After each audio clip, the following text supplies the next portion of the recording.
Is the moon a man-made hollow metal object created by a prehistoric civilization? The moon embodies human emotions and aspirations. This is not the culture of any ethnic group or region, but has been passed down from generation to generation in human genes. What is the mystery behind the moon's creation? These have always been topics that people cannot discuss. There's only one real answer. The moon, by astronomical parameters, has indicated that it's not a celestial nature, but man-made satellite, possibly prehistoric civilization of mankind has created. This surprising answer is currently not fully recognized or accepted in the scientific field, but the latest viewpoints of modern archaeologists boldly conclude there is more than one human being. Numerous archaeological evidences strongly confirm the science of this doctrine.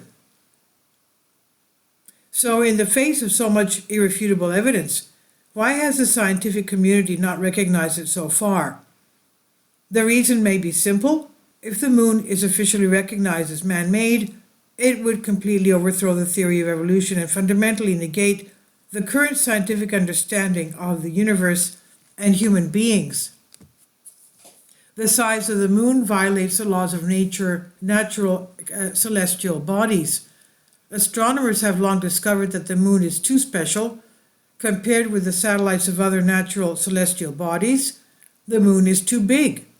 It's known that the diameter of the Earth is 12,756 kilometers, and the diameter of the moon is 3,467 kilometers, which is 27% of the diameter of the moon. Look at the other planets in the solar system. Mars has a diameter of 6,787 kilometers, and it has two moons. The largest one has a diameter of only 23 kilometers, which is 0.34% of the diameter of Mars. Jupiter has a diameter of 142,800 kilometers, 13 satellites. The largest is 5,000 kilometers directly, which is 3.5% of Jupiter's diameter. Saturn's diameter is 120,000 kilometers. It has 23 satellites. The largest diameter is 4,500 kilometers, which is 3.75% of Saturn's diameter. And the satellites of other planets, neither does it exceed 5% of its parent star diameter. In contrast, the diameter of the moon is not generally large. In addition, the diameter of the moon is 1/395th of the diameter of the sun, and the ratio of the distance between the moon and the Earth and the sun is also 1/395th. These two same ratios make the moon and the sun that people see from the Earth at the same time. In astronomy, this phenomenon is very unnatural, at least unique in the solar system. The big difference between the front and the back of the moon goes against the laws of nature as well. Another special feature of the moon is that its rotation is abnormally axial, and its speed of 16.56 kilometers an hour far exceeds that of other similar planets, size and distance. It takes exactly the same time as it revolves 1 week, so people can only see one side of the moon forever, but not the other side of it. It stands to reason that as a natural star in space, the situation on both sides of the moon should be similar, but the photos sent back by the spacecraft show that unlike the moon's front side, there are many craters and lava seas. Its back is cratered and rugged. Most of them are small craters and mountains, and there are only a few lava seas. Why is there such a big difference in the chances of meteorite impact on both sides of the moon? In this regard, astronomers still have no solution. But what is even more incredible is that thousands of years ago, the Mayans engraved the back of the moon on the gate of the moon temple where they worshipped gods. It's very similar to what people know now. How did the Mayans know about what the back of the moon looked like? The orbital characteristic of the moon are contrary to the theory of gravitation. The gravitational force of the Earth on the moon is far less than the gravitational force of the sun on the moon. Studies have found that the sun's gravitational force on the moon is 2.5 times greater than that of the Earth, but why is the moon not absorbed by the sun? According to gravity, if the moon is a natural stellar body, it will be attracted by the huge Jupiter as soon as it enters the solar system and will never run to our Earth. The only explanation is that the moon is an artificial satellite of the Earth. In addition, from the perspective of the classification of stars, the Earth belongs to terrestrial planets, but in the universe, at least in the solar system, except for the Earth, other terrestrial planets have no satellites. Astronomy also found that the orbits of natural satellites are elliptical, while the orbit of the moon is round with a radius of 380,000 kilometers. In reality, what celestial body has a round orbit? Only artificial satellites. The moon is a hollow metal sphere. Compared with planets of the same diameter, the density of the moon is much smaller. For this reason, some astronomers have speculated that the interior of the moon may be empty, and this speculation was confirmed in 1969. At 4:15 November 20th, 1969, U.S. Central Standard Time, Apollo 12 carried out an impact experiment on the surface of the moon which caused a lunar earthquake. The moon shock lasted more than 55 minutes. The vibration increased from small to large, and then the amplitude gradually weakened. The shock was described by scientists as like ringing the bell of a church. The shock wave only propagated from the epicenter to the surface of the moon, but did not propagate to the inside of the moon, just like it happened on a completely hollow metal sphere. This kind of moon shock experiment was done several times later. NASA said in the Apollo 16 and the Moon Surface Report that studies of moonquakes showed that there is a 40-mile thick hard layer inside the lunar crust. The transmission speed of vibrations at the moon is the same as the transmission speed of vibration in metal, so scientists speculate that there is a hollow metal shell inside the moon, and the shell is covered with a loose layer of rocks 16 to 32 kilometers thick. Since it is a hollow metal ball, there must be a hard metal shell, which is true. This evidence comes from craters on the surface of the moon. Studies have found that if a meteorite with a diameter of several kilometers hits the planet at a speed of 4,800 kilometers per hour, the depth of its crater should be 4 to 5 times its diameter. The deepest, the Gagarin crater, is only 4.6 kilometers, but its diameter is 299 kilometers, and its depth is only 12% of its diameter. The only explanation for this is that at a depth of about 6 kilometers down the surface of the moon, there is a very hard material structure that makes it impossible for meteorites to penetrate. Then this hard material structure should be the shell made of special metal. The density and weight of the moon prove that it is hollow.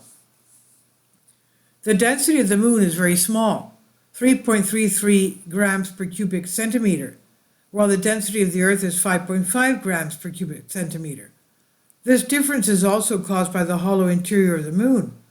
Although the density of the moon is much lower than that of Earth, the density of its surface rocks is significantly higher than that of the Earth's rocks. After analyzing the lunar rocks brought back by Apollo 11 and 12, the weight of lunar rocks is only half of that of Earth rocks.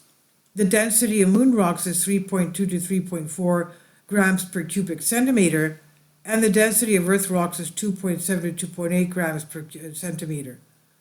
In the lunar gravity environment, only the moon has such a hard shell. This once again shows that the interior of the moon is empty. The moon has almost no magnetic field. Astronomical research shows that all celestial bodies in the universe have magnetic fields which originate from the core of the stars. The strength of the Earth's magnetic field is between 0.35 and 0.7 Oersted magnetic field unit. From the natural remnants of meteorites, the magnetic field strength of other celestial bodies is estimated to be 0.59 Oersteds. In other words, the magnetic field of all natural celestial bodies are just like the Earth. However, according to the lunar rock samples collected by the Apollo spacecraft and the direct measurement of the lunar magnetic field, the magnetic field strength of the moon is less than 1,000th of that of Earth, which is almost equal to no magnetic field. This also proves that the interior of the moon is empty. The lattice cracks on the lunar surface proved to be unnatural.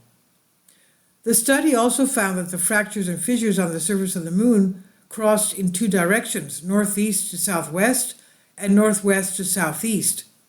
This kind of directional grid-like fractures and fissures spread all over the moon. This is a phenomenon that a natural celestial body cannot exist. There is only one explanation, that is, the metal shell of the moon is formed by welding metal sheets of the same specification when the moon is manufactured. The physical properties of these bonding zones are different from those of metal sheets. In the long history, the accumulation of cosmic dust on this metal sheet, the shell, constituted the dust layer on the surface of the moon that people see. The resulting grid-like fractures and fissures are very similar to the situation where dust accumulates on a football. A prehistoric civilization built the moon. The following story has been circulating on the internet for some time. An old monk remembered his experience of participating in the construction of the moon hundreds of millions of years ago during his practice. Some of the content is interesting. Science and technology at that time were quite advanced. People wanted to make a celestial body and send it to space to illuminate the dark night of the Earth. So all human beings mobilized to carry out this huge project, and I was an engineer at the time and I was involved in the construction of the moon, he said. First of all, people collected a large amount of metal minerals on the Earth to construct the basic skeleton of the moon. This skeleton is like the structure of carbon-60 molecules, which is huge and complicated. People on Earth use magical mechanical technology to make the moon skeleton soar into the sky. It was towed by a large number of giant spacecraft to orbit in space. After the huge basic skeleton enters the orbit, the engineers will carry out the follow-up construction, and the assembly project of the moon will be carried out in the outer space orbit. The giant scaffold was erected on the outside of the moon, just like the current construction site. A huge number of spacecraft travel between the Earth and the moon, and each ship carries or tow a large amount of building materials. The internal structure starts with a lunar core, and various precision gears, machinery, power equipment, and other devices are placed inside the core. Except for the skeleton, there is not much place between the core and the lunar shell, and it is roughly hollow. The outermost shell is a protective shell composed of thick metal plates with a thickness of several kilometers. After several years of non-stop work, mankind finally completed the construction of the moon. At that time, the front of the moon was designed as a polished surface reflecting the sun's rays to illuminate the dark night of the Earth. In order to maintain the high efficiency of lighting, the front was controlled to always face the Earth. It's okay to believe this story or not, but perhaps a prehistoric mankind's creation of the moon and the description of the moon structure are logically consistent with the discoveries of modern science. So regardless of whether people like it or not, the truth of the universe and the mankind are impacting people's ideas and in all directions and changing people's understanding of existing science.